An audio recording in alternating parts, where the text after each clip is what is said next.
I move that we establish the agenda as posted. I'll second. Ethan? Aye. Board Member? Aye. Director Tucker, moves. Director Lee seconded. 0.0. So the purpose of this meeting. The first part of the meeting is to conduct a linkage session, which is the superintendent student advisory. And so we are really excited to have you all here, especially because it is a beautiful sunny afternoon at the start of a long weekend. And I actually texted Dr. Rundle a little while ago and just to feel him out. And I said, you know, it's really hard to go to a meeting and it's so nice outside and we're all gonna be out. And he didn't respond. So I took that to mean there's nothing. Showtime. So thank you all for being here. So this is about half, maybe a little more than half of our superintendent student advisory. These are students from 5th grade all the way through 12th grade who participate in a committee that is co-chaired by our 2 student board reps. We meet once a month and we tackle issues. We have conversations. This year we've talked about everything from serious topics such as professional misconduct by staff members to issues and challenges that students face, but also the successes. We've had feedback about different policies and procedures across the district. And this is your chance as a board to be able to sit with our students who are absolutely tremendous and hear a little bit more from them. So the way it's going to work tonight, and I'm going to turn it over to Brody and Lucy in a moment, is we'll do introductions and they'll lead that. And then elementary students, we're going to have you all bunched together and you're going to be at the table, kind of the bar table right over there. Middle school, we're going to have you at this table right over here. And then high school, you'll be on the far side if we have to bring down some other tables. We're then going to have Director Tucker and Director Martinez. Why don't you start with high schoolers? Director Lee, why don't you start with middle school? And Director Burnett, why don't you start with the elementary? We're going to give you about 10, 12 minutes to have a conversation. And then we're going to shift the board directors. So students, you'll stay put and the board directors will rotate so that they get a chance to be with all 3 levels. We've talked a little bit about what a board does, but they all have questions for you. And some of them might be somewhat operational, but they've also been talking about how do we think about this from a policy standpoint. And then board directors, we certainly invite you to ask questions of our students. So we're not reporting out. It's not a culminating activity, but this is a chance to connect you with some of our incredible students. With that, I'll turn it over to Brody. Yes, this group's really amazing. It's kind of our main advisory for a big way of how we collect student voice, how we make our board reports every month for all of you.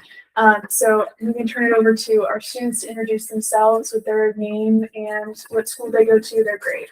And how long you've been on the committee, because it's a 2-year term. So some of you have been on for 1 year and some of you for 2 years. Well, I'm Tristan. I'm in 7th grade at IMS, and I've been in the committee for 1 year. My name is Ruhi, and I'm a 5th grader at Island Park, and this is my first year on the committee. My name is Stephen. I'm a 7th grader, and this is my first year too. My name is Joy. I'm a senior at MIHS, and this is my 2nd year. My name is Paige. I'm a freshman at MIHS, and this is my 2nd year. I'm Kayla. I'm a freshman at MIHS, and this is also my 2nd term. I'm Zoe. I'm a freshman at MIHS, and this is my 1st year.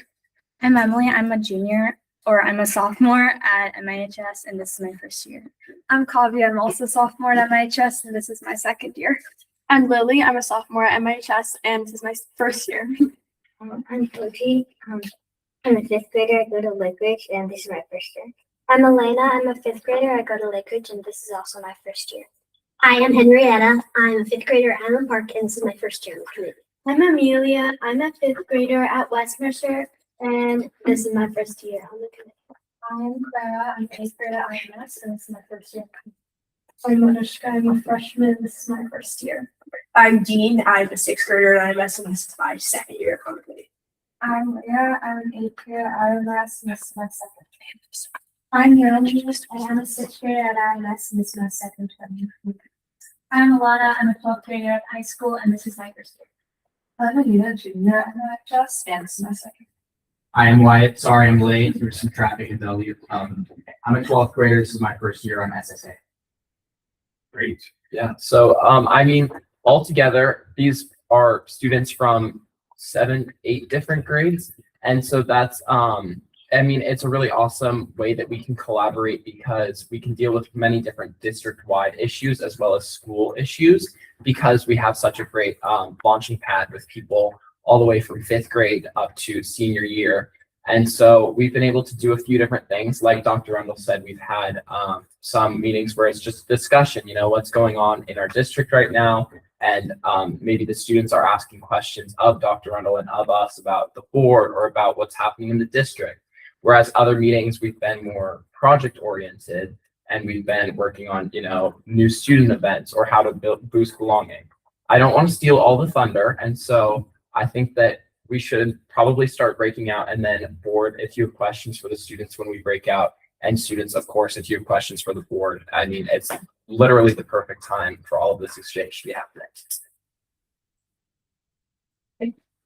Can you remind us where we're going? Yes. We got Starting with high school, and high school will kind of be just right back over that way, and then middle school here, and elementary over here. Okay. We will manage the time, yes. Jody and Lucy and I will manage the time. And yes.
We're a little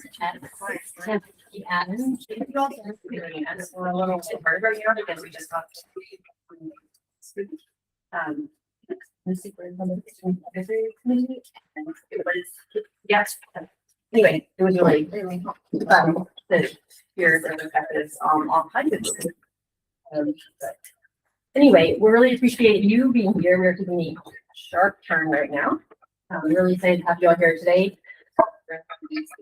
Committee, here to present to the board about our progress as a committee so far. And Infrastructure Martinez and I are serving on the committee, but today we're excited to hear from all of you and to introduce what that committee's done to the other directors. And the administrators who haven't okay, so you want to turn over to you, Frank, and get started. Yeah, so we're going to be a little bit challenged because we've got quite a few presenters and one screen that most of the presenters can't see. So I think what we're going to probably do is ask the presenters to get up and when they're presenting to kind of be able to see what they're talking to. And Griggs will be doing the slide advancement. So when you're ready for a slide advancement, just tell him Griggs and he'll get it going. So advance the slide, please. So my name is Frank Scott, and I'm one of the co-facilitators for the Student Safety and Wellbeing. I'm just going to tee up today's working session, give a quick intro of who's on the committee, talk about the 4 working groups that subcommittees that came together, and then allow time at the end for what's next. Let's go to the next slide.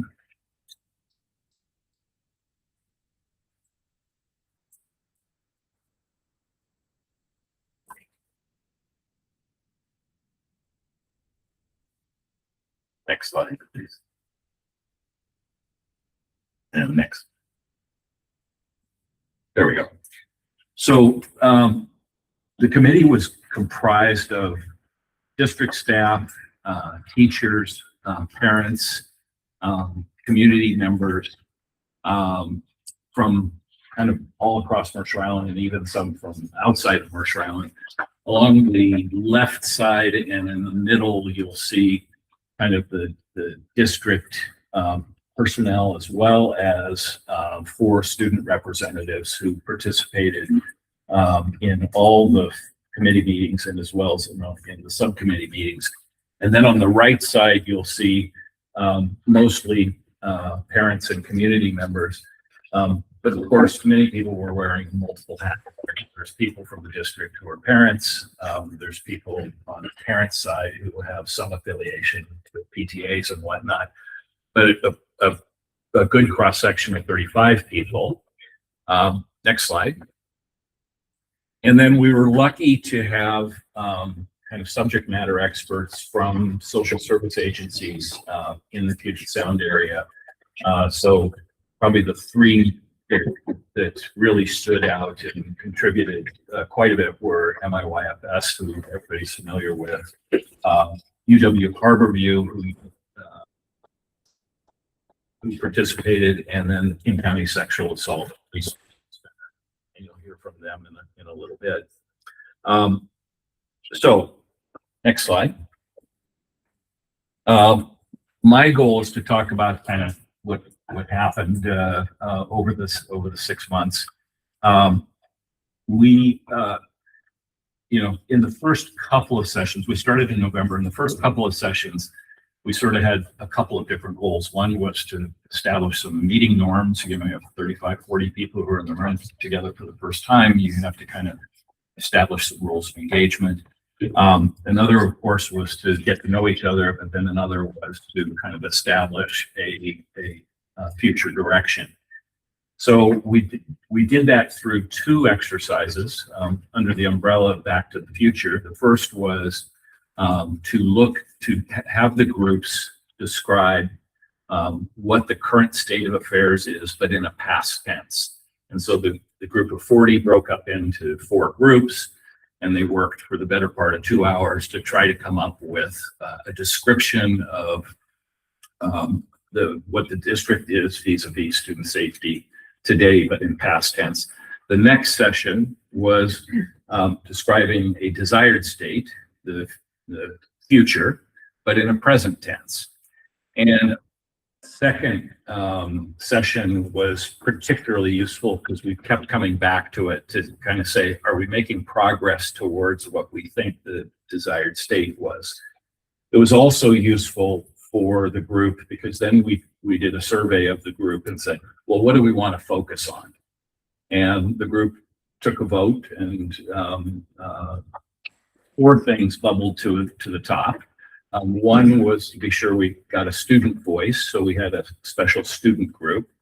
Another was around professional boundaries. Another was around reporting and follow-up. And the final was around student learning and staff training. And that later also became part of, we included parent education as part of that.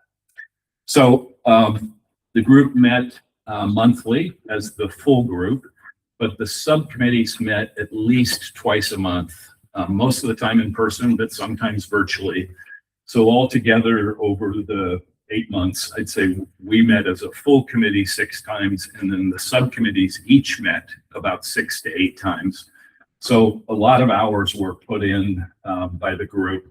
And our goal tonight is to touch on about 8 months worth of work in about 90 minutes, give you a taste for what we've been working on, and really kind of turn it over to the groups to kind of tee things up for their group, and then I'll give you time for question and answer.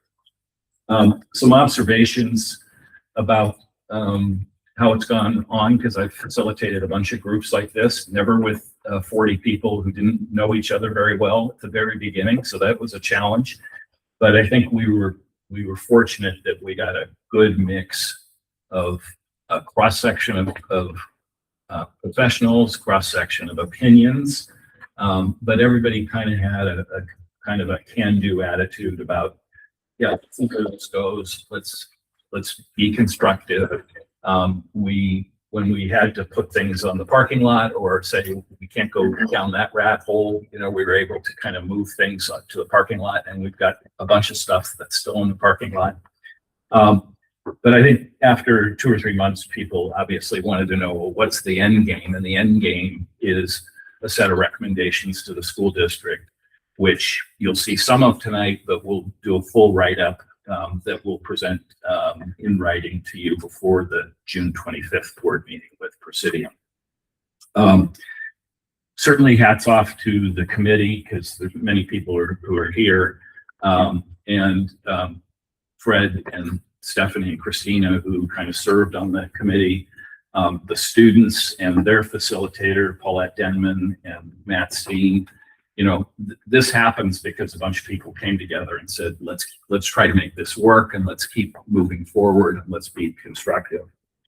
So our format tonight will be about 20 minutes for each of the 4 subgroups, with 5 minutes of them, hopefully just 5 minutes, teeing things up for you all, and then the chances for you to ask questions. If we have to, I'm mindful of the time, so if we have to cut things short, please jot down your questions and comments and feed those to us, because those will also inform our report of things you'd like to learn more about if we happen to have covered those things. So when we get to the Q&A section, the idea is anybody who's been on the committee would speak up and be available to answer. So it's not just the panelists here. So with that, let's turn it over to the students. Are you guys ready to go? Yeah. After walking up here, you want to introduce them? I'll let them introduce themselves. One of the cool things I think we did early on was we recognized we needed to create a safe space for students to have their voice heard.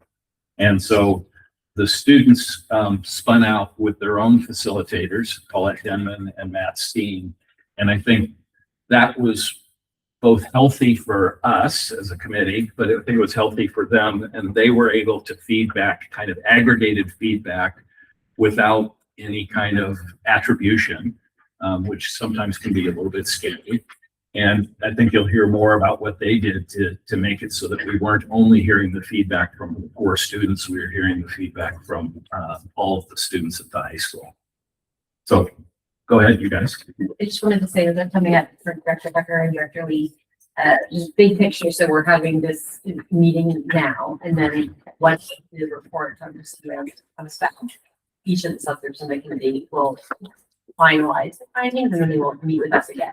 So this is your first chance to ask questions, but we will have some additional. Another process. Let's go to the next slide. So, yeah, why don't we just do that real quick? If you want to start at the end and introduce yourself. Great. Hi, I'm Chuck Millsap. Chuck Millsap. I teach at health and fitness and PE at Islanders Middle School. Hi, Lori Emery, teach health amongst other things at the high school. Adrian Bausma, I work with Chuck at the high school for PE and health. I'm Jossie Bessiker, parent and PTA community member. Mary Margaret Welch, community member. Oh, Kavya Morley there. I'm a sophomore at the high school. I'm Wilder Janey Upton. I'm a junior at the high school. Derek Franklin, administrator for the City's Youth and Family Services Department. Frank, PTA president at the high school, parent, and I served on the professional boundaries. So. Aurora Verse, I'm here as a parent and specifically as a representative of special education through TSF. My name is Chris Johnson. I'm the Director of Prevention Services with King County Sexual Assault Resource Center. Steph Boyer, community member, preschool director, and wellness coordinator.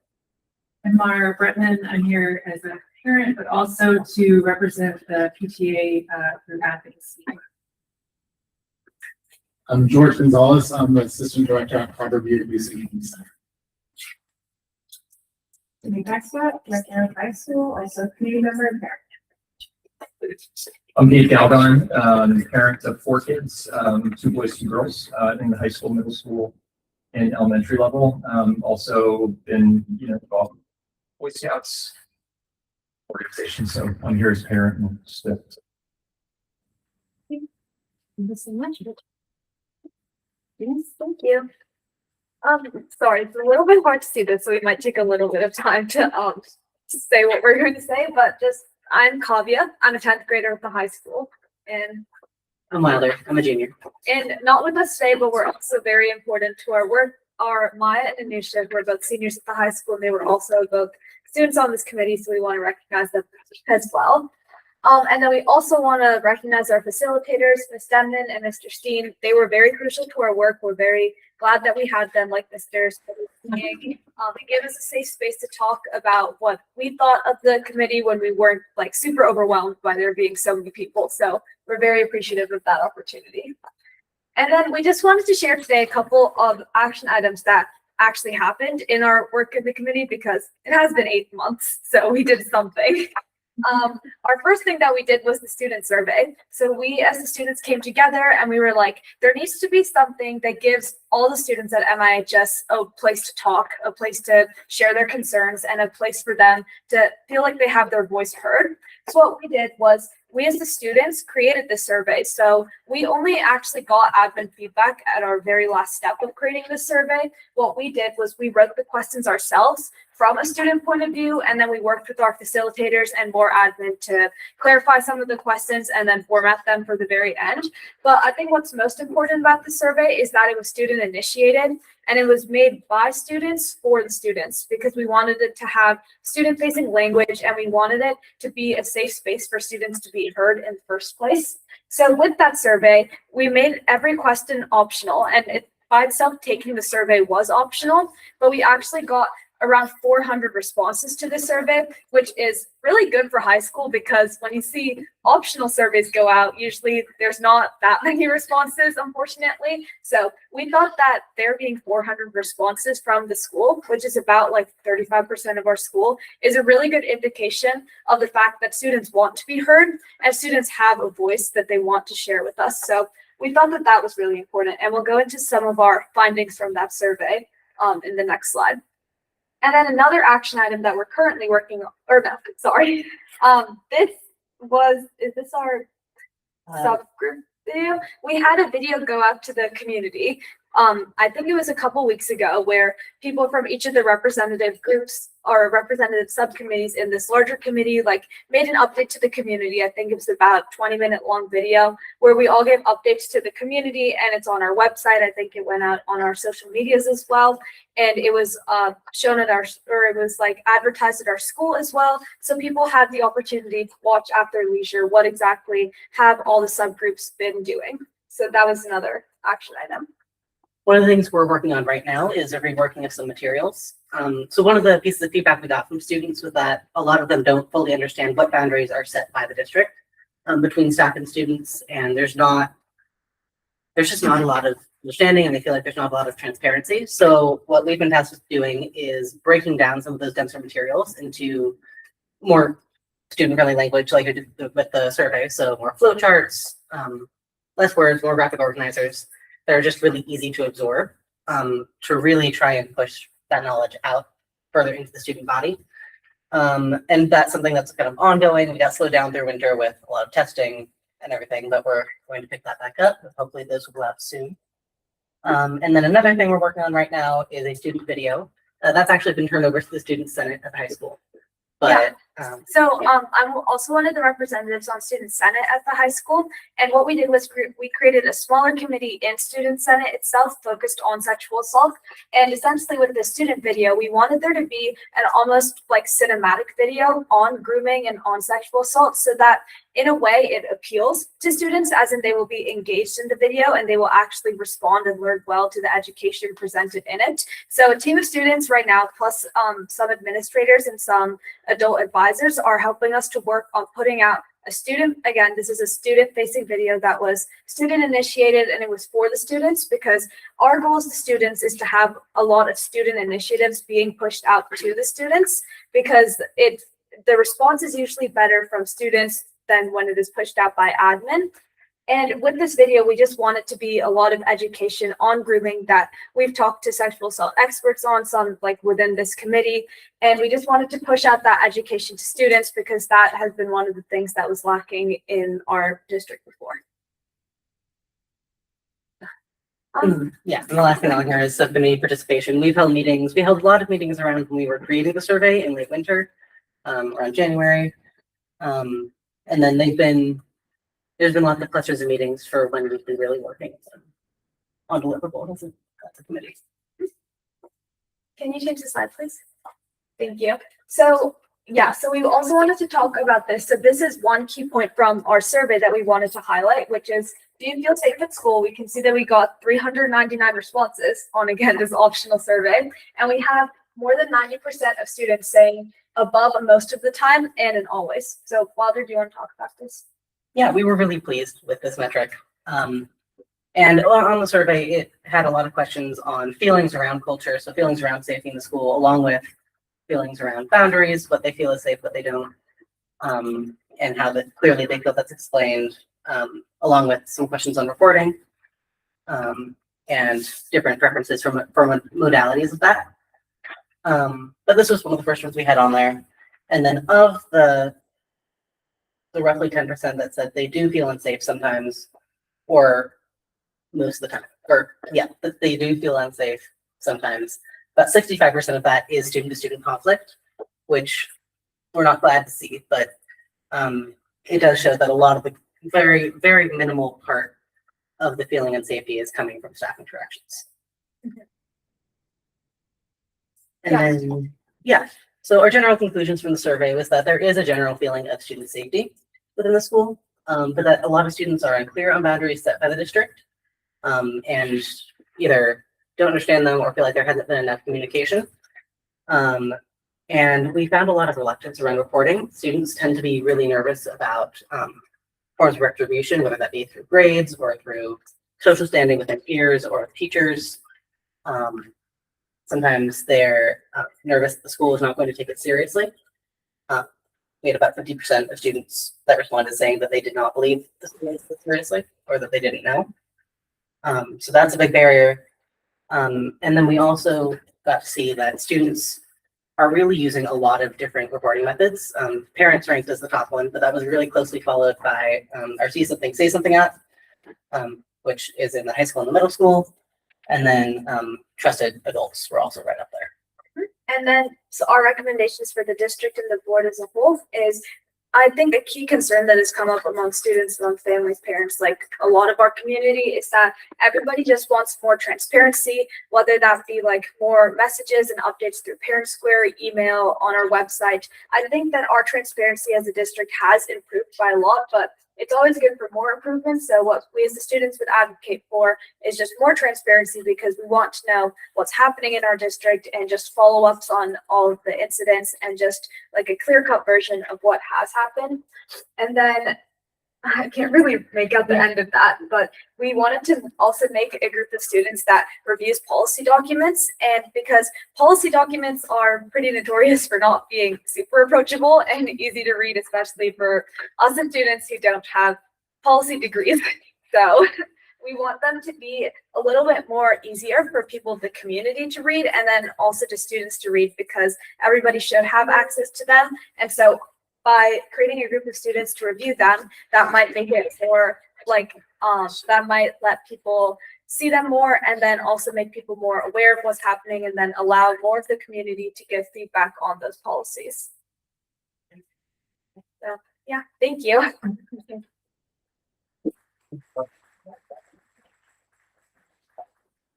Some questions from the board. That's a really great survey. Yeah, well done. So you guys designed that survey with the students? Yeah, somebody really drilled down into the information that you needed.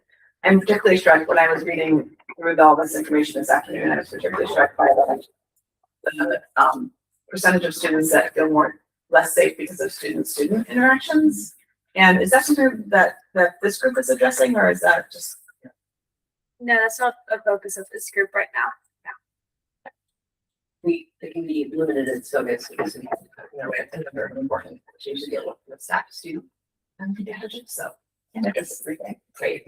Yeah, but it is something to think about it. I'm going to add to that answer too. We have had discussions in the large committee about the future of the committee and whether it wants to extend sort of as a permanent or semi-permanent standing committee and take on things outside of the initial scope, such as student-to-student concerns. Ruby and Lucy, do you have any questions? No, I mean, I think it's great to see this. I like the recommendations. It seems. Did you take the survey? I don't know. It's anonymous, but just. I was just wondering, this is kind of like a niche question, but for when you were asking people about like each question, it looks like if they responded maybe or no to like most of the ones about feeling safe, they had like the option to kind of share a little more. Was that more of like an open answer, like they could share with you, or were those like options? Like one of them, it looks like you summarized it, but I don't know if that was because they were given options or if it was they gave an open answer and you were summarizing that. I think for most of them, we had open answers that people could elaborate on, and then what we put in there was mostly just summaries of those. But yeah, I think most of them were open answers for students to respond if they liked, where there were just like consistent trends. I think you guys did such a great job, and the design of the survey, I mean, that took a lot of work, and I know there were a lot of thoughtful questions on there, and then to receive, around 400 responses is really significant for the high school, and that clearly shows that kids are engaged and wanted to hear, how their concerns use that. And then with your recommendation about having either a group of students that are looking at these things going forward to ensure that they're student friendly, because if whatever we're doing here in the community doesn't reach students, then we've got some big gaps. So I think that's an excellent idea to get looking at the police going forward. So.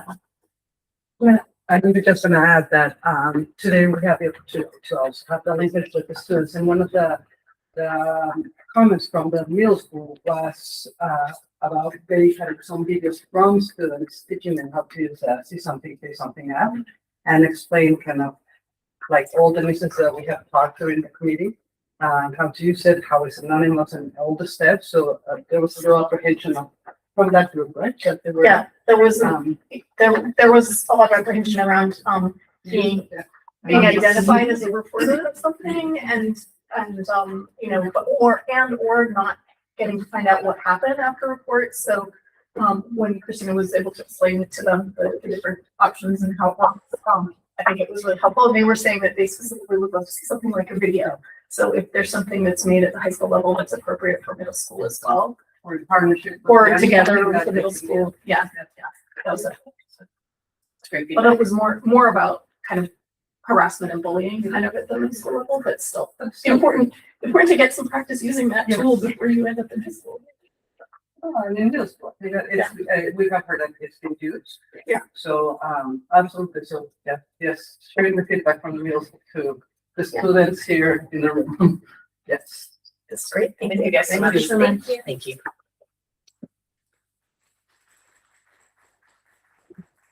Okay, next up, we have the professional boundaries group, or Aurora and Kimberly.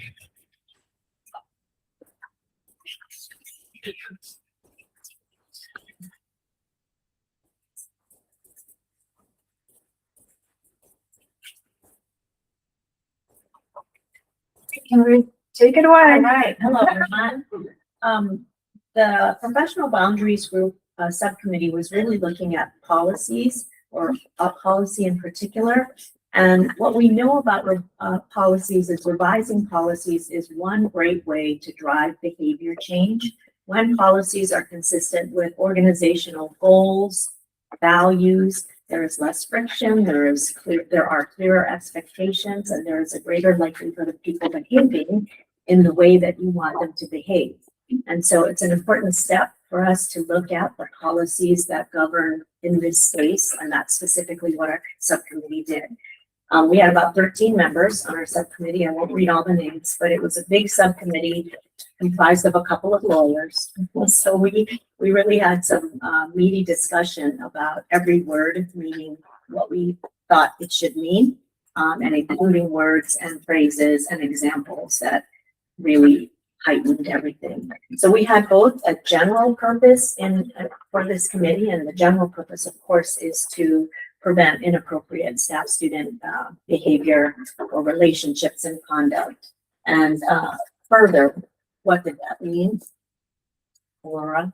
We were going to address the stakeholder issues and concerns arising from serious past incidents involving inappropriate student-staff conduct. And just to identify for you who the stakeholders were that we sort of used to guide our discussions, they were the parents in the larger community, primarily the input at the October 29th, 2025 online PTA webinar.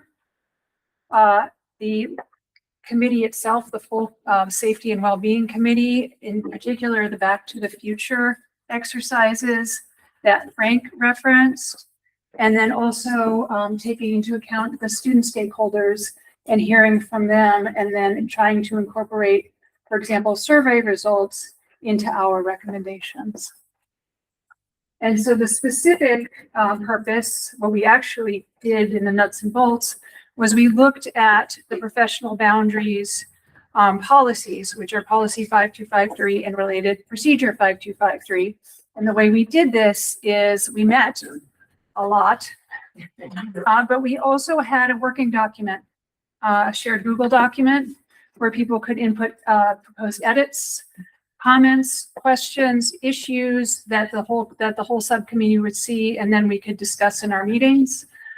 The board materials that you got for this evening include a markup with the editing suggestions, but they do not include the full document with all of the comments and questions.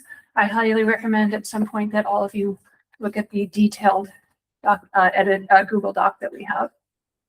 Our subcommittee also was mindful of the fact that the policy is the policy, and it's should be written as clearly as possible.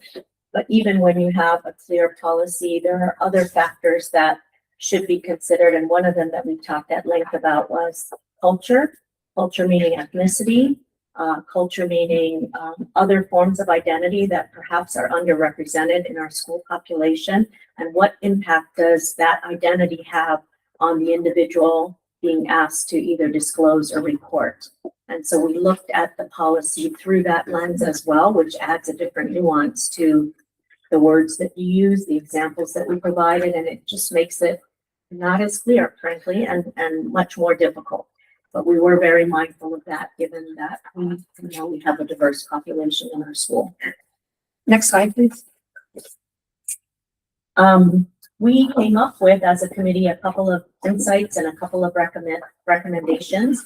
The first one was that there was a clear need to clarify expectations of professional and ethical conduct by using consistent and accessible language. So exactly what I was talking about. And specifically, as we discussed this strategy, we noted that professional boundary violations may in fact include grooming behaviors. And so we wanted to make sure that that was reflected in the policy. Yeah, I think that was very important for everybody to realize where professional boundary violations can end up. And the former, or at least the current policy, as stated, did not use the word grooming. The next overall recommendation is to looking at the policy document, was to define inappropriate behaviors more specifically.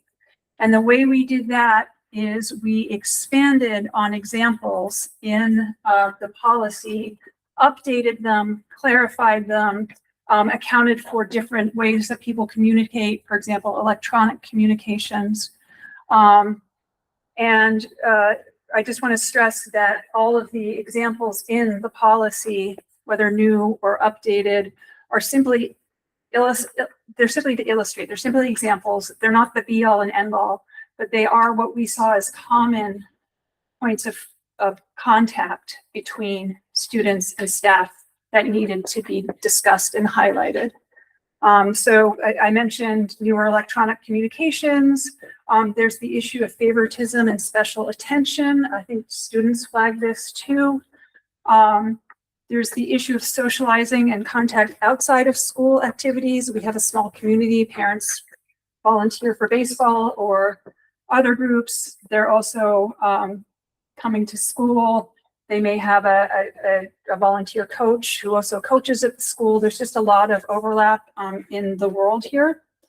And examples of teachers oversharing personal or adult contact. And these are just examples. I'm not going to read the whole list. But anything else you want to add on that one? No, I think we've got it.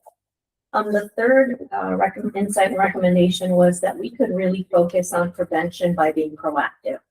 And so, examples of that are that staff should avoid situations that could reasonably raise questions. Sounds obvious, but to state that is really important. And it also includes actual impropriety, so actual behavior that is inappropriate and defined as such, but also, or not just that, also the appearance of improprieties.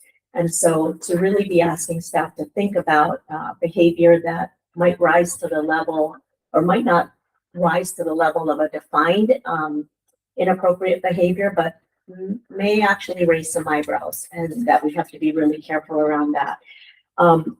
What we put into the policy is that staff should seek guidance if they have questions. They should ask. They should not wait to be reprimanded or wait for clarification. And in fact, they should not wait for, one of the things we talked about was they should not wait for the issue to be litigated. They should actually bring the issue forward and ask the question, about I'm feeling uncomfortable about this, or I saw this and I have a question about that, versus waiting to see what happens.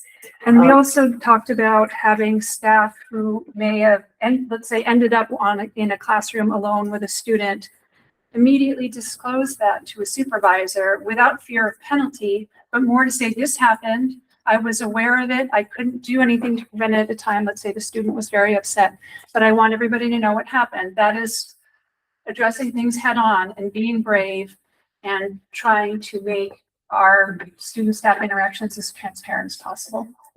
And final point about proactivity is really making prevention and discussions about inappropriate behavior, normalizing it, making it part of our culture through exposure, repeated exposure to training, presentations, discussions, PTA communication. There's lots of ways that we can do that. We just need to do more of it and be more consistent in doing so. And I know our training group is going to talk more about training, but I just want to highlight that these presentations, as the students just said, need to be in student accessible language when they're made to students. They need to be adapted for cultural sensitivities, as we already highlighted. English as ESL students, ADA accessible language. There needs to be adaptive health education, and there needs to be IEP goals specifically targeted at boundary violations. And then our final sort of large overall, no, we're not done with the slide we were just on. After prevention through proactivity is to tighten up reporting expectations and procedures. Emphasize that all staff are expected to report concerns, not wait to be discovered. Not wait to see if somebody thinks it's innocent or not. If they have an internal compass that says this could potentially even be close to a boundary violation, to handle it, whether they observe it or have it happen to themselves. And also to, again, pick up on things that the students referenced, highlight and make very clear that retaliation for reporting is itself a problem and a violation of professional boundary policy, as is staff failure to report something that they see. Our committee also, we can go to the next slide. Yeah, our committee also identified some concerns that were outside the scope, but we quote unquote parking lot at best.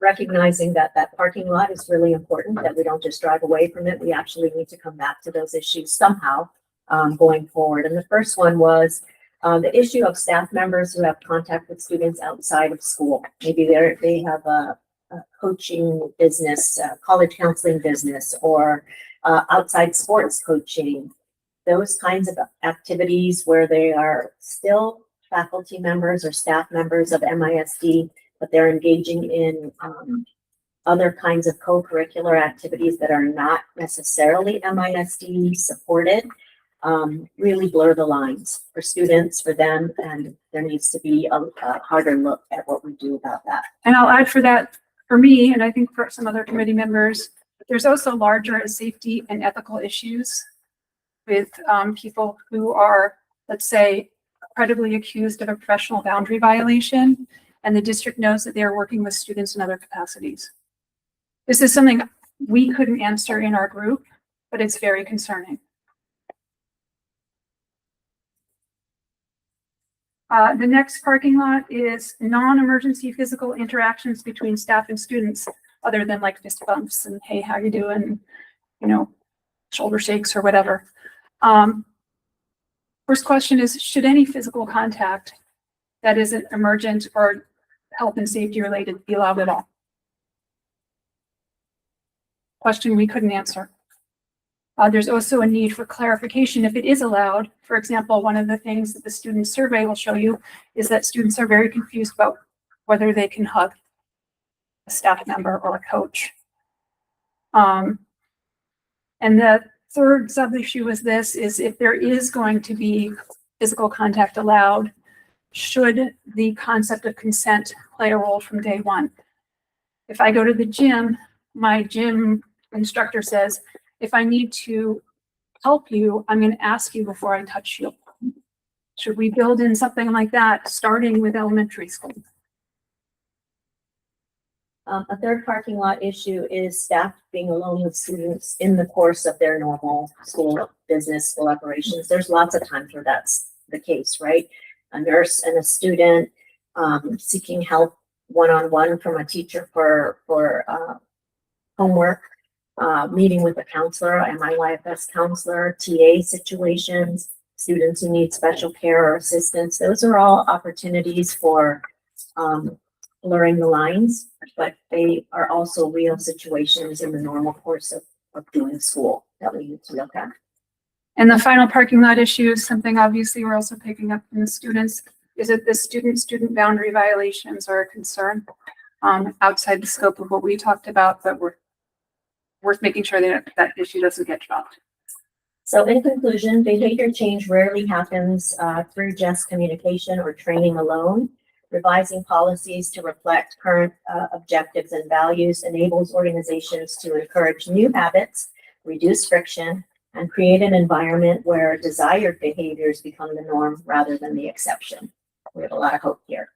Thank you. Thank you. Thanks so much.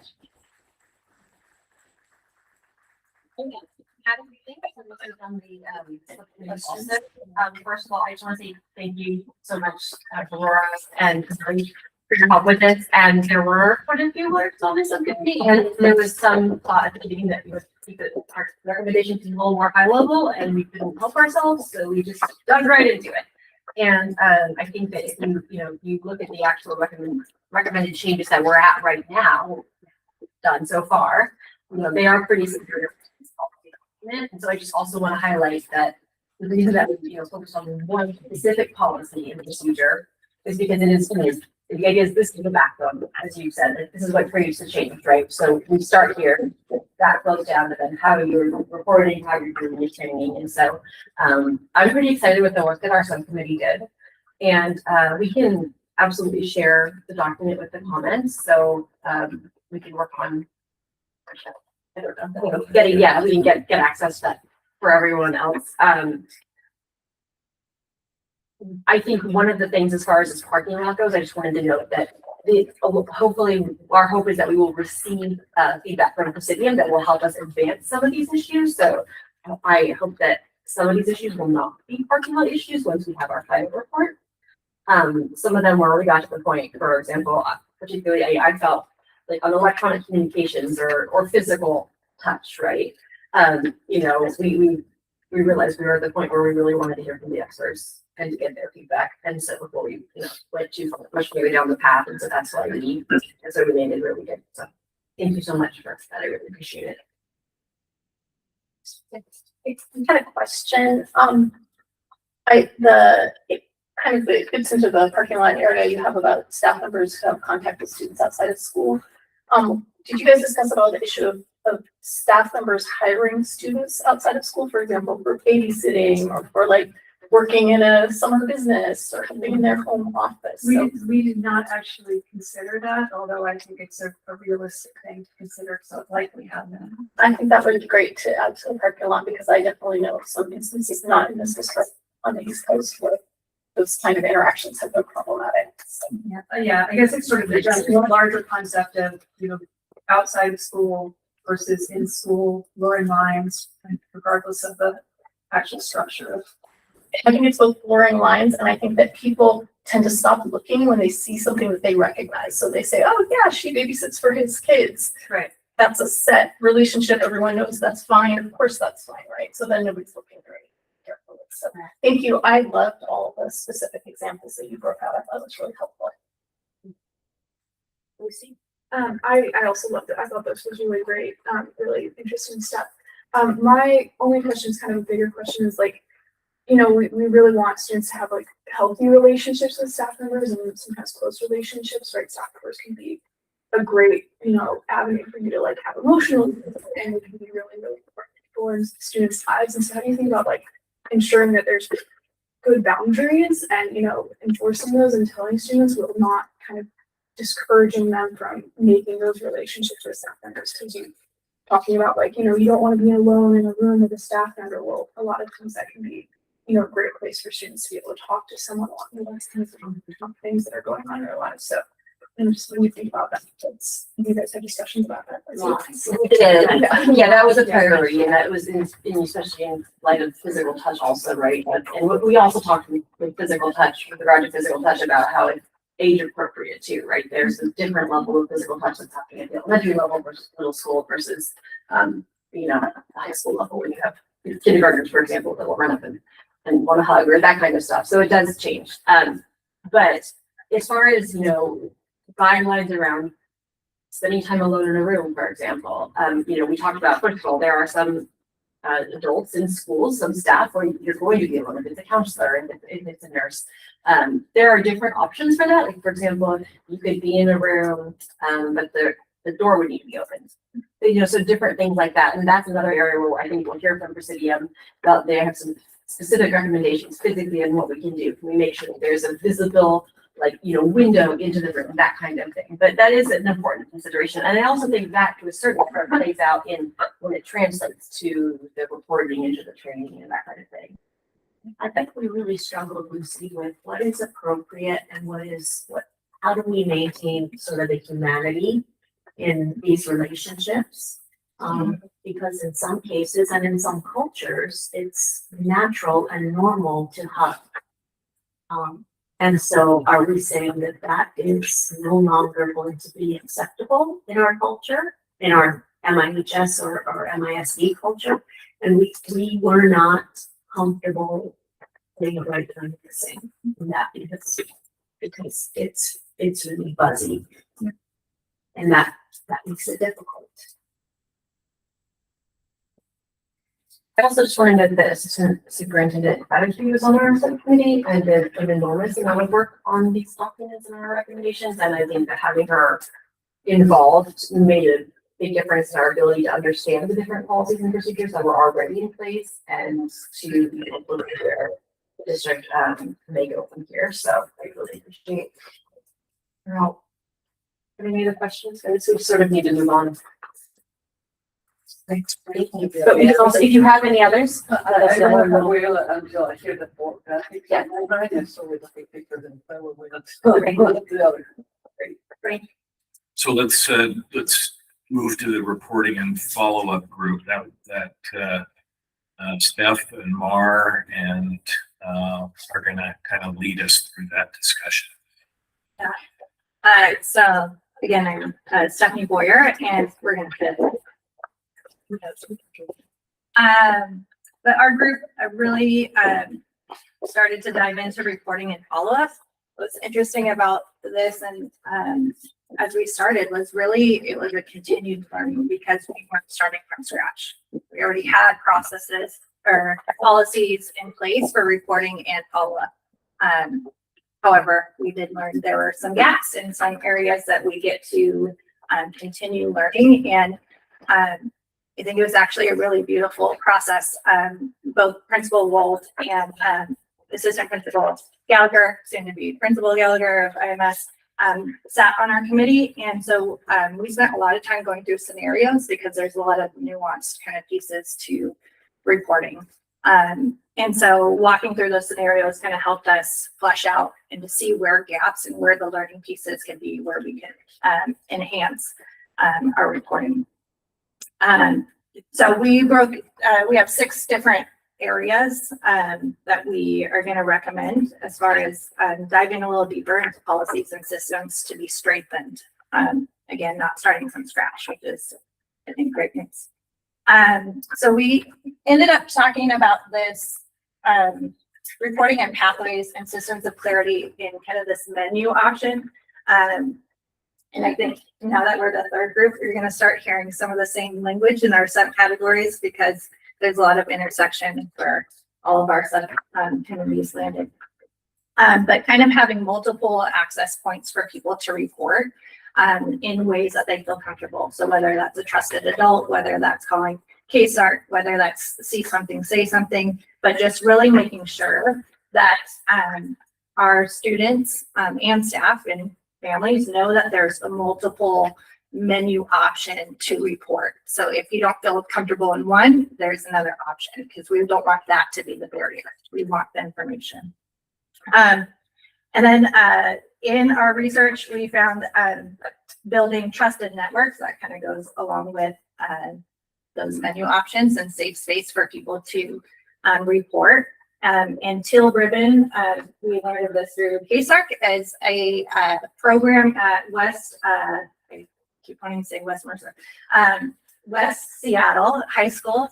And it's a program that their teachers, some of them elect to go through training, and it's an initiative that they have school-wide And they have a teal ribbon on their classrooms, and these are teachers who have gone through training and are identified school-wide as a safe space for reporting. So just looking at different ways that we can, again, enhance creating that culture of trust so that students are reporting or disclosing.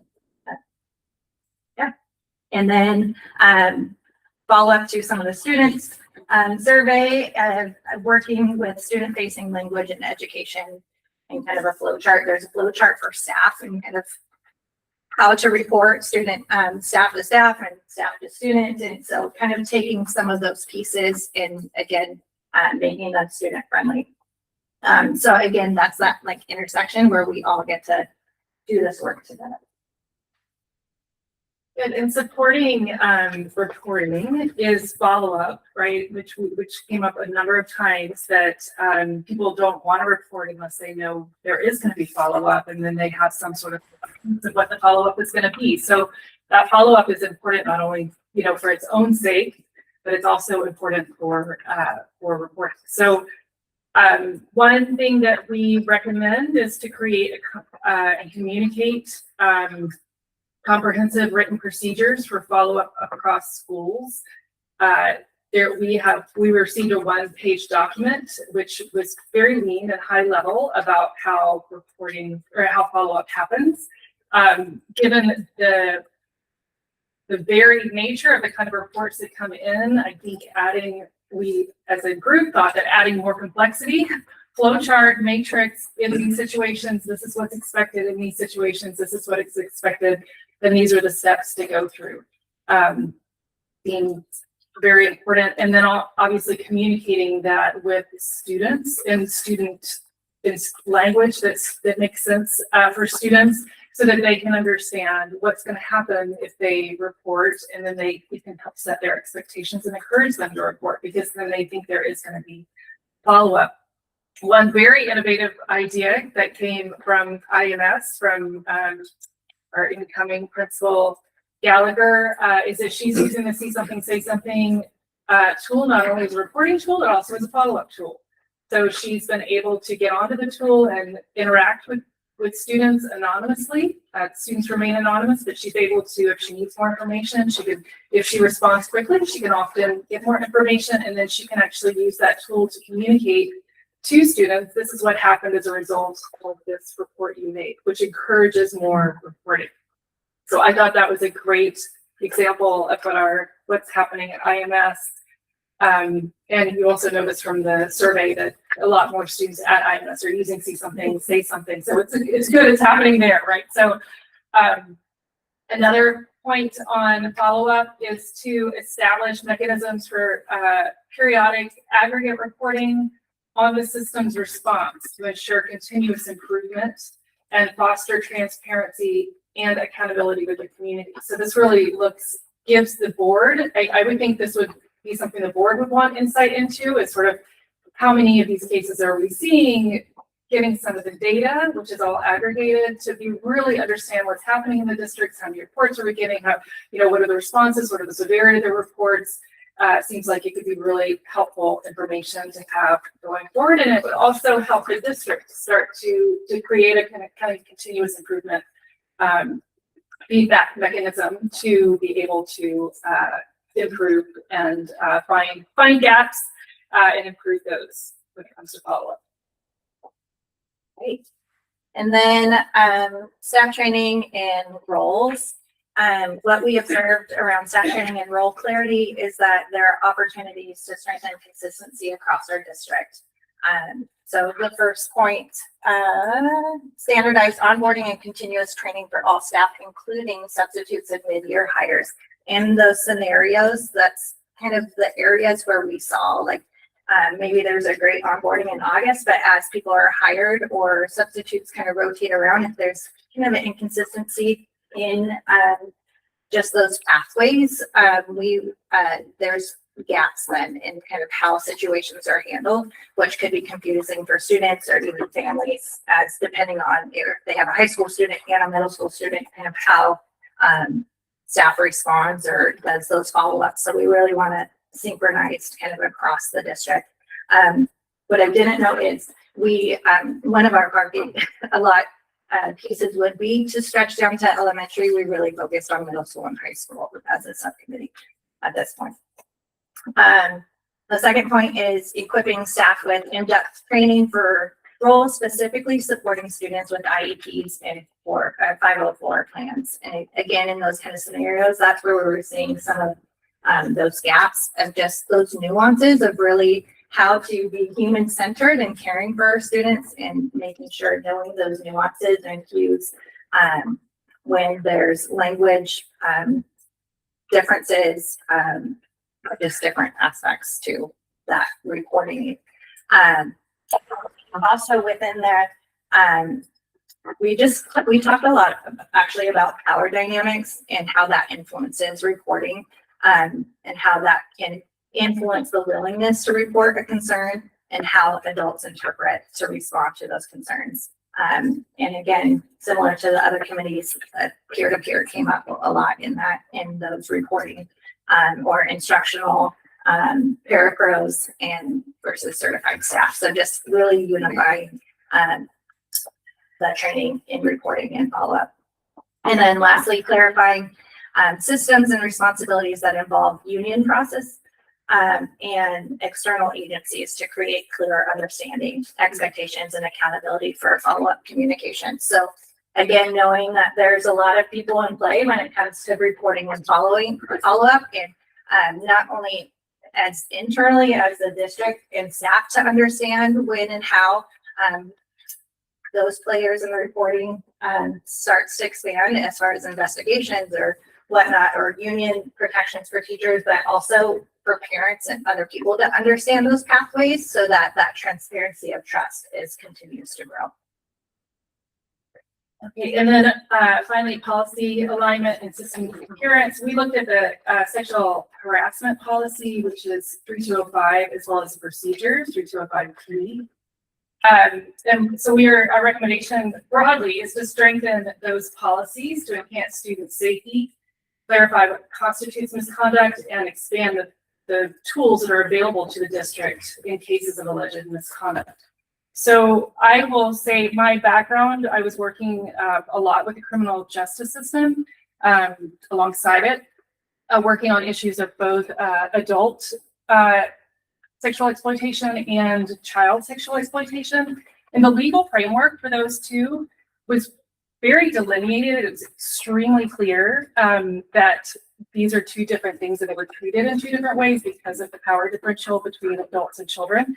I will say I was shocked when I read our sexual harassment policy because it reads like a policy taken right out of my workplace for peer-to-peer sexual harassment or sexual harassment among adults. But this is basically model policy. I started looking like, well, what does Bellevue do? What does Seattle do? What does the Washington State do? What does Title IX say? And I was really surprised that sexual harassment in a school setting is unwelcome conduct or communication of a sexual nature. That word unwelcome is the one that really shocked me. Like, is any sort of conduct or communication of a sexual nature ever, how could any of that be considered welcome to a 14-year-old or a 12-year-old or a 10-year-old? So I'm very surprised by our legal structure that we're working within as a state and as a country around sexual harassment in this, in the K through 12 setting. So it doesn't give you much hope, but hopefully I'm hoping that Presidium has some solutions for this or has some higher level recommendations beyond the model sexual harassment policy. But we did also recommend some adding clarity on what constitutes sexual misconduct because of the kind of gaps in the legal framework, to add clarity to that and certainly add the references to the professional boundaries work and the professional boundaries policy, because that does catch what I thought should have been caught in a sexual harassment policy. And then adding information on discipline and retaliation to provide the district, again, more tools and more clarity to be able to work on these issues. So should we go to the next piece, the final. Can I talk a little about Yes, the policy? that'd be great. So I was in this subcommittee. And, first of all, I want to say thank all the committee and my subcommittee too. I feel there has been a lot of discussion here. And the district, because when we identified some things and they knew that they could implement it right away, it was starting to happen. So I saw some changes that we implemented at the high school, well, Mr. Wolfgang and Ms. Sawyer, immediately in their schools. So I do want to acknowledge that there has been effort on the recommendations that we already have put in place, but they are happening right now. Related to the policy, I have been working with the Washington Directors School Association. They have a policy service that supports the districts, particularly in this policy. And they are actually looking to kind of bring in different recommendations for all the districts in the states, because this is something they're seeing and they're hearing from different districts that it's not working. And some of the recommendations have been highlighted as fantastic in the sense of how we're moving forward on definitions. And on one thing, it doesn't, like if it's staff, there's a power imbalance, that is always on the computer. Doesn't matter if both of them are adults. So we have been a lot of recommendations on the policy, and the policy should build the language to be student-centered, trauma-informed, and also the equity lens, understanding that particularly in the follow-up portion, the legal system is perceived differently across different groups. And that is very important to acknowledge through whenever the procedures come in place, because it will not be the same for every single child on how they will face the legal system. Mm-hmm. So that including the identified for teams in the process, the legal process, when they go, and before it was not included, and also that is the same with language barriers. But we are also acknowledging cultural and race differences here. So just wanted to include that into the work that has been done in the policy. And I think Aurora also, we're trying to. I had two questions on this one too. Yes. To follow up on your comments about redrafting policy again, much like the professional boundaries subcommittee, we had a working document of which you got an excerpt from with just the text edits, but much larger. It also has comments and questions and things that we discussed. So it might be worth looking at the full document as well. And sorry, I just want to be really clear that while the sexual harassment policy, we did a lot of work there. You have done a lot of work on this and are recommending, likely going to recommend quite a few changes that you've shared with us. Yes. And it's going to be, this is one of the areas where I hope that Mercer Island schools can be an example for other districts moving forward with that. And we're still working with Washington State Directors Association at this moment. So for other, just ensuring that we are not violating any Title IX or any law, all the legal processes here. There's a lot of language that we couldn't change, so we had to clarify. Mm-hmm. So that's I'll think with them to acknowledge. The end goal unwanted, for example, but then we have to kind of after, because there's some language that is Title IX specific, and that is also very important. I think that would be helpful as we, and for the final product, to sort of clarify and specifically write out what is going to be changed, what modifications are made because of those kinds of things. I also want to say that none of us on this subcommittee, aside from potentially the administrators, are policy and procedure writers. We're not experts in this. We, from our points of view, when we came together, we saw what we thought were deficiencies, areas that needed more follow-up, areas where we had questions. But there is also some role of Presidium as the experts and of our administration as the experts. So we can get the ball rolling, but we're not going to present you with a rewritten policy we don't have the expertise for enough. Let's keep. Oh, go ahead. So I was just going to say, and just from a policy writing standpoint, there are many policies that come to us based on legislation that are first written by experts with WASDA many times that then we actually tweak it based on what we think is better for our district. Sometimes it's right off of the WASDA policy. But we also depend on each other, but then also outside legal counsel and others to help clarify. And it's never as straightforward as we think, but these recommendations are really useful. And lastly, this particular policy also, we looked at what is in place in surrounding district, but also at national level. What is going to be working in best practices in different things that can be legal in Washington. So that's something that we have to do. Yeah. So Laura, 3 minutes, and then we got to get to the other group because they deserve their time in the sun. So the final proposal that we had out of this committee was to create a student advocate role. This is modeled after the criminal justice system that has something called a victim advocate role, who works in a police department or works for a social service agency, whose sole job is to support the victim through the process.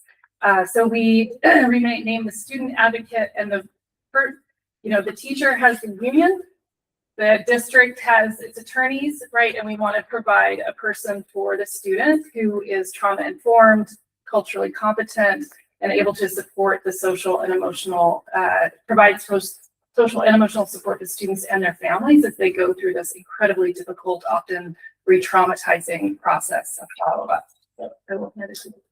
And in the committee with the I represent the family services, and for the audience, family services has a long-standing interlocal with the school district. They have mental health counselors in all of your schools, and so with the idea of an advocate, when at service, we had some discussion around the appropriateness of using the existing staff. We have trauma-informed, trained, licensed child mental health specialists in your schools, and so it didn't take long for us, I think, to land in a place where it made sense for YFS to agree to work with the school should the idea of a student advocate be something that can be written into policy. We worked with the KSARC, and the idea of how to get our folks trained up to be that is not a big leap. It's we have the skill set in the schools already. We're doing some of this already, and I think it's just a really solid idea, solid recommendation to look at policy, look at flow charts that come with reporting, and have somebody side by side with students who can have and support their voice, who can have a slightly different and external confidentiality bubble should it come to that, but also be really clear with boundaries. You mentioned it was modeled after other kinds of advocacy. This would not be a legal advocate. This would be somebody really for the student's social emotional well-being through a very trying process. KSARC was great in kind of explaining some of the boundaries of where that would be. And for example, this role would probably refer out should a more formal advocate be necessary. But being integrated into the system already, I think we're in a great place to be there should an idea like this be something the board chooses to put in place, and look forward to working with that and sorting out details should it come to that. I'm really excited by this idea, and we're gonna get work, and I think there's probably some thoughts we've been doing as far as when it's triggered and that kind of thing, right? So, but I think this is amazing to change to resistant work. We're so lucky as a system that we have these family services platforms that have paid for our schools already that have established relationships. One of the things we heard during the student session last hour was that they really value the established relationships they have with the counselors, and then the many sort of avenues they already have content counselors during their theater time at the elementary school, middle school, yeah, or other areas like that. So I think this is a sort of natural outgrowth and also like a really well needed one. I will say too, just briefly, that we talked about issues where perhaps a student would want a specific gender. One of our counselors would be out. We're prepared to travel, so I think it would make sense for us to meet together anyway, to be able to send somebody should something pop up, should a CPS worker come down, to legal law coming to the school, to have an advocate ready to be able to respond quickly. And just when I was reviewing the materials for this meeting, I saw student advocate. I was like, oh, that's an interesting idea, because in my head, what popped into my head was like an actual student being a student advocate. And I can see a lot of reasons why that wouldn't work. But what it did make me think of once I figured out what it was actually talking about was whether there might be some role for students going forward to continue doing the kind of education that our student representatives who were talking about, like, for example, being sort of like an ombudsperson for their year to answer questions about the reporting process. And those students would need, and since we have like the card review and the case art people here, I don't know if there's any kind of training that students could do.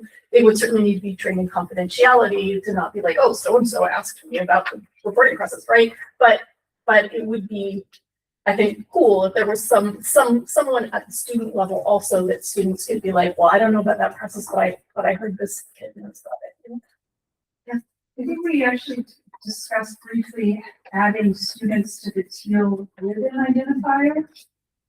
If it would work, so that if that's a thing, sounds amazing. Yeah. So that people not only know adults that were trained in reporting and maybe some at least initial navigating, maybe have some students doing similar. Yeah, because even if you had just a handful of students who are identified that way as like a safe person to ask those questions to, it lets students know that that information is out there and is accessible. Exactly. That's exactly what made West Seattle, who sort of modeled was. This was a student-initiated project, so they had a sexual assault resource student group that was completely run by students for students, and they were the ones who were able to go out and do peer-to-peer education and peer-to-peer support for the rest of their student bodies. Yeah, I think it's not really interesting.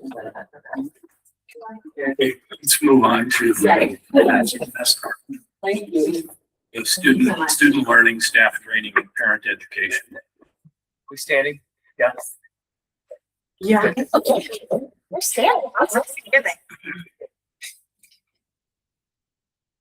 Okay, well, pretty much this whole row is not everyone, but a large portion of our subcommittee on student, staff, and parent education. And a lot of the things that we have on here have, as mentioned before, have been said. And so it's probably a good indication of what are really the big key takeaways if it's coming up in every single group. So I'll try to be brief because I know we're short on time. But it's been mentioned, we want to really approach this holistically. There are several touch points where kids are getting this information, where staff are getting this information. Specifically for kids, it's happening in elementary school, it's in 6th and 7th grade, and it's of a semester of choice at the high school of the 8 semesters. But we want to figure out how can this be a common thread in several other places in the student's education, that this can become a theme and a norm, that this is something that's educated on. That goes with a unified coordination between not only in students, but with staff members, community partners, that they're aware of where all these touch points are happening with their students. It was mentioned earlier that we want to make sure that that training, whether for staff, students, and parents, also has that equity lens as well. And create a system of accountability, right? All these recommendations are great and incredible, but some kind of structured system where we know someone is going to be checking up on all of us, myself included, that these recommendations are actually happening. Who has that authority? What does that authority look like? What does that feedback process look like? Is going to be important to flesh out. Yes, and so kids come from the elementary school to IMS, and we get these wonderful 6th graders that are handed off, and by then they should have had some information around like basic, touching, consent. What else? The elementary school, pretty basic in terms, I believe we're still using 2nd step. They reach us and we use a King County curriculum to teach our sexual health. And it's a little more robust, but it's got some gaps. It's pretty old. Adrian would know more than me. I know we've been teaching it for at least 10 years, but it might even be a couple of decades since it's been updated. 2015 was the last revision, and that's definitely within social media and how individuals get interaction with each other is a different world in 2026. So we certainly supplement that with common sense boundaries. But I know we're really looking forward to the committees and their work, and obviously we'll infuse that. And we have in some cases already into our health classes. I'm going to stand up here like every teacher, and I'm going to tell you, the amount of time you have to cover, that many standards is just impossible. We get 60 days at IMS, so it's a trimester class as the kids come to 6th grade. We do get a trimester in 7th grade, so from that standpoint, that's nice. the first week you're with kids, you're just trying to introduce routines and rules and getting to know the kids. So there's a week. I was just looking at my attendance today and I'm like, wow, I've got a lot of kids who have missed 6 days. That means they've missed 10% of my class already. This because it's a trimester, right? It goes quick. So we're just snapping it off. And obviously that is priority. It's always been a big priority, this whole subject, but it's more of a priority certainly now than ever. But we can't teach it all. And so obviously we need this to be a shared responsibility. We need every teacher to take ownership of teaching boundaries with our kids. And you know, I know that's going to come, but right now it's not happening. And I know that other teachers have their responsibilities to teach. When Presidium came out, I shared this story before, but one teacher, Presidium, was sharing boundaries with our staff at a meeting, and one teacher raised her hand and just innocently said, "So should we be teaching this to our kids?" Yeah, we all should be teaching this to our kids. And so I expect that that's going to happen. Also, just the simple fact that some of our kids don't get health class. Most of them do, but we've done some numbers checks, and so we have roughly 10 of our 6th graders, so that's not many, but 10 of them, for whatever reason, the schedule moves them in a different direction. 20 of our 7th graders don't get health right now. So there are kids who are not getting the curriculum that we very intentionally and methodically spend a lot of time and take it very seriously when we teach this. And some of those students do have high marks on them when it comes to touch points of vulnerability. And because of their disability or special schedule, we want to make sure that everybody in our classroom knows how to take care of everybody and being a voice for them and to look at. And if they're not in our room, we're missing a huge component of support. For example, to say something, we do teach students in our health classes. We go right to say something and show them how to file, a complaint, or we don't call it a complaint. What are we calling it? Disclosure. Disclosure. Thank you. Or how to work that process, and then get the follow-up message from Ms. Gallagher. But obviously, not everybody's getting that message. I love the video idea. It's a great idea. I'll be quick here, but I just wanted to take a note because this keeps coming up in my head, and that's just the idea of. We've heard, you mentioned a robust system.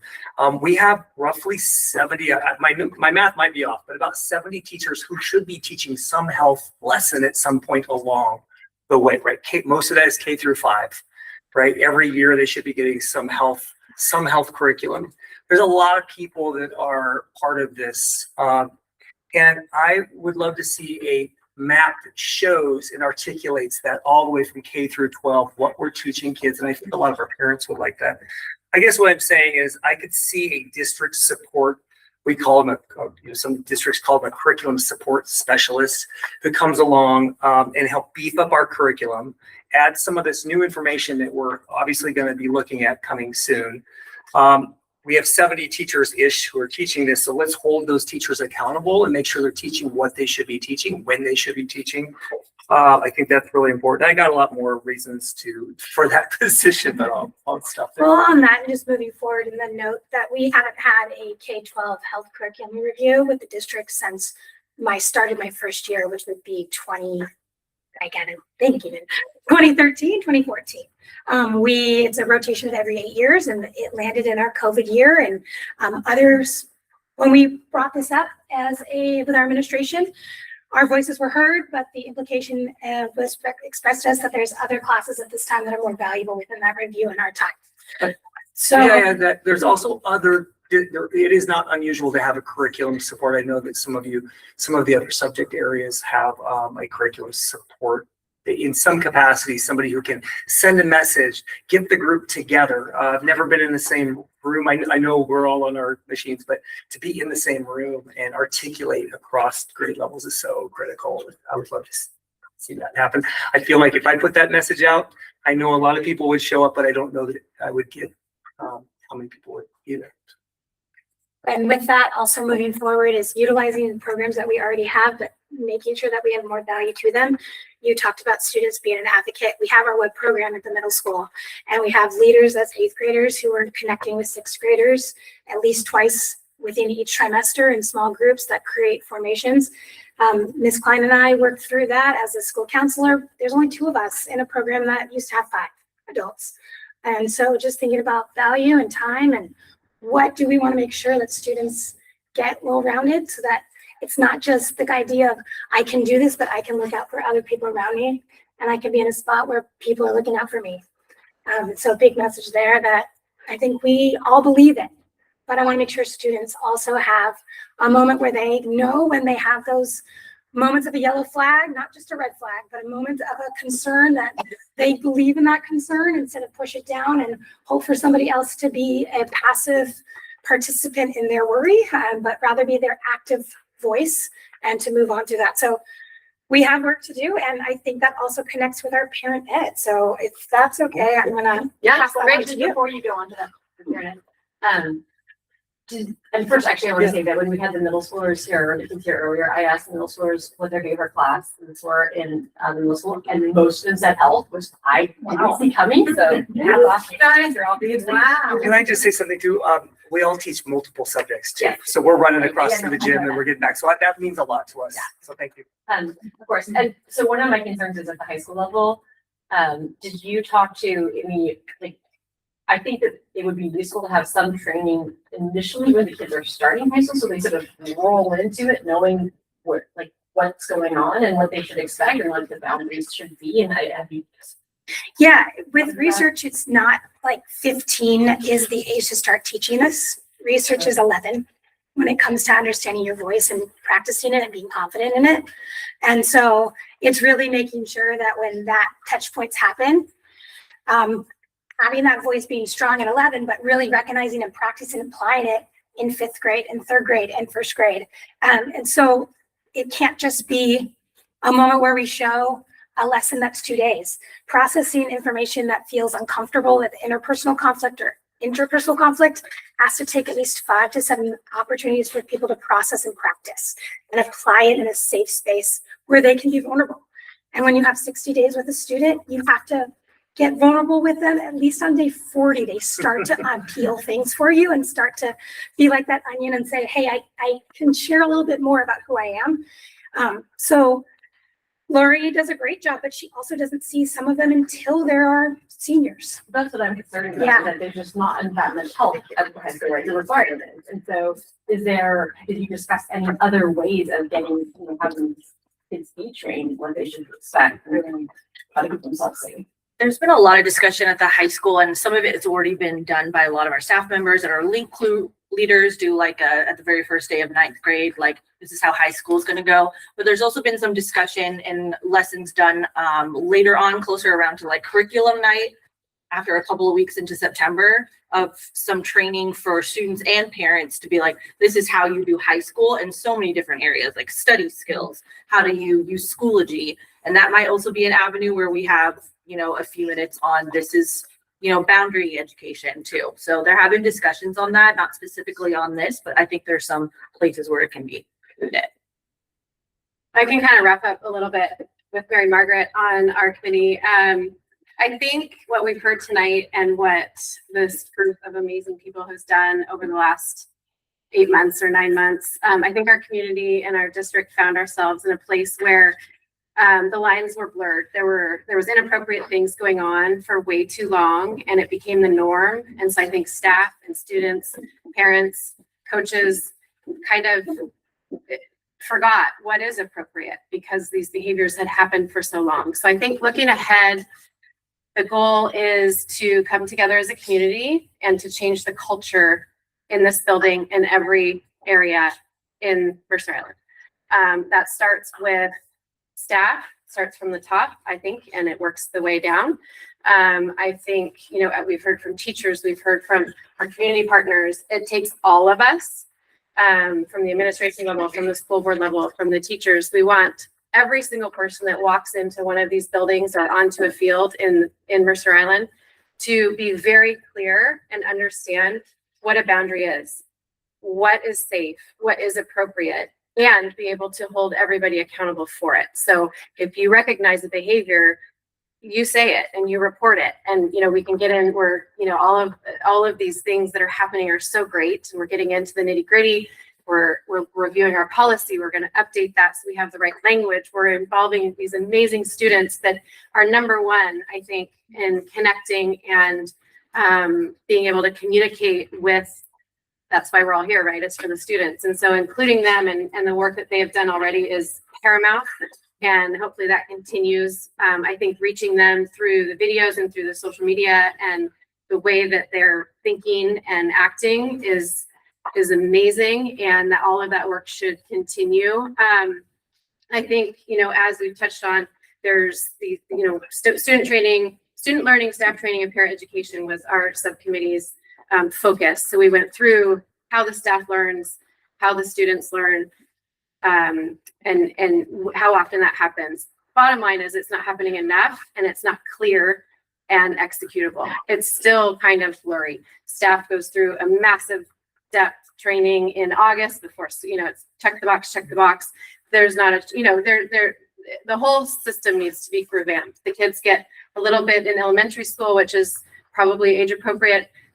You've heard what happens in the middle school. They're doing their best. These are two people. One person is supposed to be in charge of. That's not acceptable. That's not right. We need to change that in order to change the culture and to change the behavior. And so we all need to be on board. We need all of the staff needs to understand exactly what grooming is, exactly what these parameters and what these guidelines are, so that we can all hold each other accountable. Because at the end of the day, our district has amazing educators, and it's not fair that we allow, any inappropriate behavior to, paint or mar what they're doing and the work that they're doing and these connections they're making with the kids. So I think,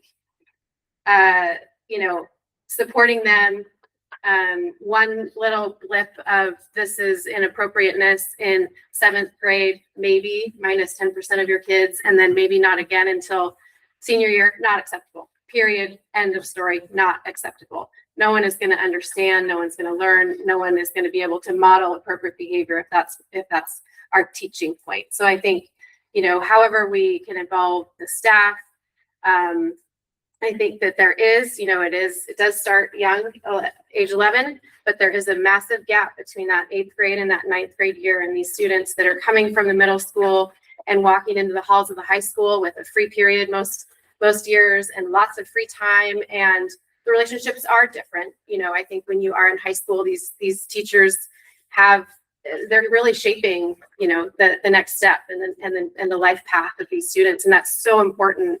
But it needs to be done appropriately and safely. And so kids starting out on their first day of 9th grade, they absolutely should have a full understanding of what is appropriate. Can I get tutored? Can I go ask my math teacher for help? Can I, what is okay? And that's up to us and you guys to kind of lay that framework and for all of us to implement it. So I guess I didn't touch on specific things, but I think that that is kind of the overall message that I've felt being involved with this group over the last however many months it's been. And I look forward to kind of getting into all of these things and hopefully the support behind it to change what we currently have.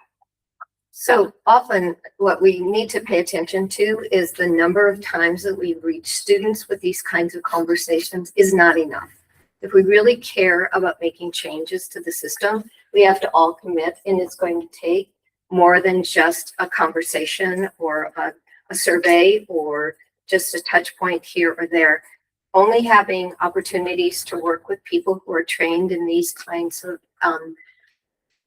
engagements with students, only maybe once in middle school, and then in high school, maybe their freshman year or maybe their senior year, it's not enough.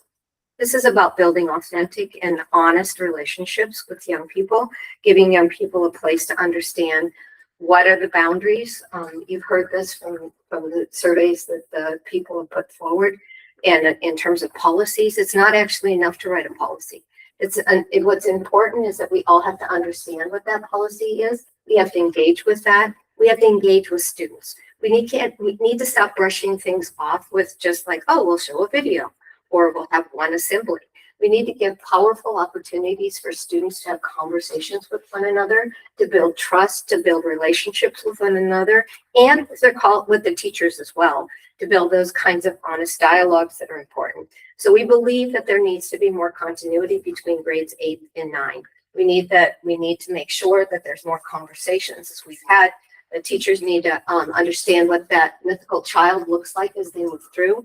We also need to remember that not all kids come in the same kinds of package. Not all kids are going to stand up here and give a PowerPoint presentation. There are a lot of really shy kids who walk through the schools and maybe somebody doesn't talk to them all day long. And we have to care about those children too. We have to care that those children are really vulnerable, and we need to care enough to say those kids need to have a trusted adults in their lives. We love the green ribbon idea, whether it be for students and teachers, or at least for teachers, but we also need to make sure that we integrate this into the fabric of the work. So when teachers say, well, I don't teach health, I don't teach that, we all teach children. That is our calling as an educator. That is our role and responsibility. And as an educator, we need to all believe that our responsibility is to make sure that we keep children safe and that we become accountable to what those policies are, what those understandings are. So as an educator of over 50 years, I know what those trainings look like at the beginning of the year. So people can watch a video and check off some boxes. Teachers need to engage in this dialogue with one another that is in best practice of adult learning. So teachers need to talk shoulder to shoulder with one another and really engage. What does that look like with authentic, important conversations? So it's important also for families. I know how busy parents are, but it's important for all of those families to come together and talk about this too. What are our expectations? It's not just about academics. And trust me, I was one of the most academic teachers of this high school. And the point of the matter is that yes, it's important that we train our children to be learners, but more important, to be good citizens, to be careful with one another, and to honestly understand how we take care of each other.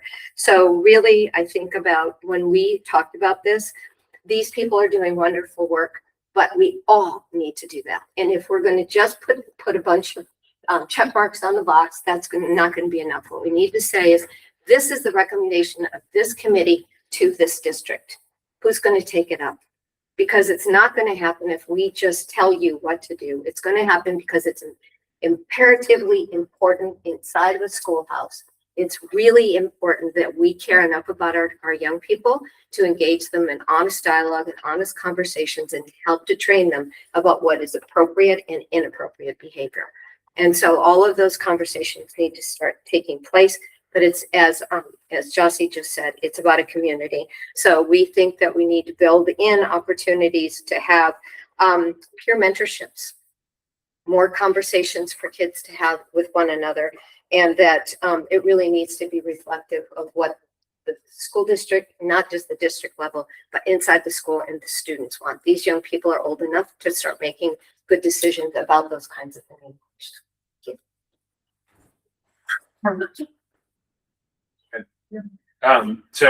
This was the group that I had the pleasure to work with and work alongside. And, as you can see, there's a lot of passion around what does this look like? And it's across their whole lives. I think the mantra that we've been talking about and that was reflected here is that we're all on duty. It takes all of us. I was just with Ryan Daly, who's the head of Parks and Rec, as well as facilities with the city this week, talking about how we can partner with Parks and Rec and facilitate some groups and bring community groups together. So we're also having similar conversations because, yes, there aren't enough days in a school year, let alone the hours in them. But there are many opportunities that students have to have these reinforced, whether or not it's on the athletic field after school, whether it's in a group before school, whether it's in a summer swim club or others. And are we all sending the same message? Is our expectation around conversations with coaches the same in our middle school team as a high school team, but how about their team when they're also not in school? So those are important things. A couple things that resonated out of the Healthy Youth Survey that Derek and I have been talking quite a bit about, students feeling safe during the day. Our 6th graders, 8th graders, and 10th graders 95% positive, with our seniors at 96% positive. And we have students who feel like there's people in the community to talk to, with our seniors ranking the highest, but do they know what to talk about? What does that mean? And so unpacking some of those things come to mind, but it is, and it's also, we have to push for priority. You know, academics is a huge priority. We made a push a couple years ago, led by Jamie, to completely revamp our health options during the summer.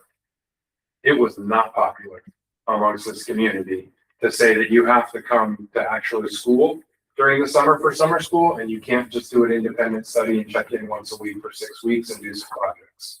We were concerned about that because we knew kids were not getting what Lori was teaching at the high school.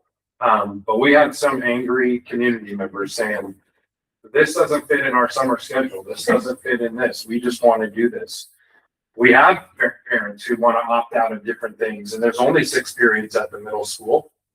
And if 2 semesters is what we have required, if we're going to add more, or we're going to make kids take 2 semesters of health, we all need to stand shoulder to shoulder in this room, because they're coming for us to say, my kid can't take this, my kid can't take this.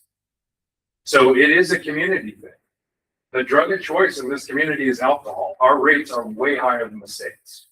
Are we willing to also stick up and say that's not acceptable either? So there are lots of things in our community. There's a group coming to school this week, pushing the envelope on having kids dress up to join a club that's unaffiliated with our school district at our high school this week. And they walk a very fine line. We need help from our community to have meaningful conversations around what's important. I'm passionate about this too. Believe me, I'm still angry about conduct from some of our staff members, because I got into this profession to make a difference for kids in a meaningful way, in a positive way. And I think that's what you hear from these educators, that's what you hear from the board and the folks who've been on this committee. There is commitment, and we're going to be leaning on each other to take steps forward. We won't accomplish everything that comes forward in 1 year, but there is a commitment without question. And we may not have a health curriculum coordinator like a bigger district, and I wish I had it too, Chuck. Hey, I had a chance to bring it up, so. No, absolutely, absolutely. And our small size is an asset. Our small size is also a deficit. But I don't think that that has to limit us from taking really good steps forward. And as Aurora said, our committee might manifest itself in a different way or morph and change as we solve this, and maybe it's around drugs and alcohol or whatever it needs to be. But I know we care about kids. I know we care about getting better. And we owe it to our kids to do that. And I want to recognize kind of track the whole community, those who came today and those who are not present today, because it has been a lot of work. Yes, it took us a while to get the trust between us. I think it really was. We were all from a place of pain, but I am so proud of what we have presented tonight. And I know that the work we're not done, right? But and I think that we can do it. This is a great island, and we can do it. But I agree, we have to do it all together. And I want to recognize you, Christina, for leading the board in this, and then bringing Frank on as a facilitator. I think we really needed to do this, and we really needed the leadership to do this. So thank you. Thank you. And thanks so much to all of you for all of your hard work. Director Martinez and I know very well. I don't know how about this, and it's just been a lot. And when I hear people in the community talk about the committee, whether we're going to get anything done, I think they don't really know what's been going on behind closed doors, because everyone's working really hard, and I think everyone in the room is really committed to seeing change. And I think on behalf of the board, thank you so much. And I think, we look forward to the next steps, to hearing from Presidium, to finalizing reports, and then the board working with the administration to, to see what, really put these changes into place. And I really believe that we can turn, you know, like a corner in how our district approaches this. I think we can be a role model for others going forward. I think that we are headed in the right direction, and it's going to take more work, but I'm really just appreciative of all of you for all of the time that you have put into this. And I, as a board president, really like to stick to schedules, and we are 20 minutes over. And but this is important stuff. This is really important stuff, and so it was worth it. I know you would. I got 2 minutes. So, thank you to the committee for all your work for 8 months, and as there's one thing.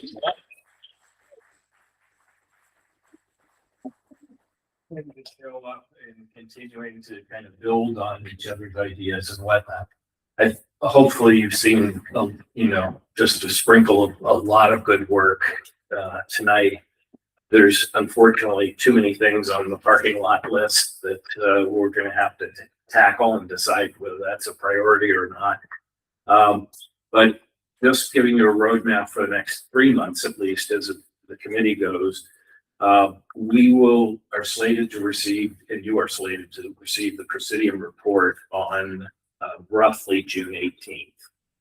We are in the process of drafting a written report to the board that takes all of this work and kind of comes up with a consistent voice, eliminates kind of some of the overlap, emphasizes certain things more than others. That report already is 12 pages long, and we're waiting to see the Presidium report so we can comment on that. And before the board meeting on the 25th, you'll have our written report. Presidium will present to you on the 25th, and then it's sort of up to the district, Fred and the board over the July-August time period to decide what to prioritize for the next school year. And then perhaps as importantly, what happens, we're in support of you next year, however you decide to run the committee. It could be a newly reconstituted committee. It could be extending some of the topics that we started covering this year. It could be adding some parking lot issues. You heard the student to student discussion that we didn't touch on. We didn't touch on the elementary schools. We didn't touch on how do you measure success. So there's a bunch of things that could possibly be added to the agenda next year, and that's kind of up to you all on the committee next year. So stay tuned for the 10+ page written report. And thank you for all of your hard work and facilitating this committee.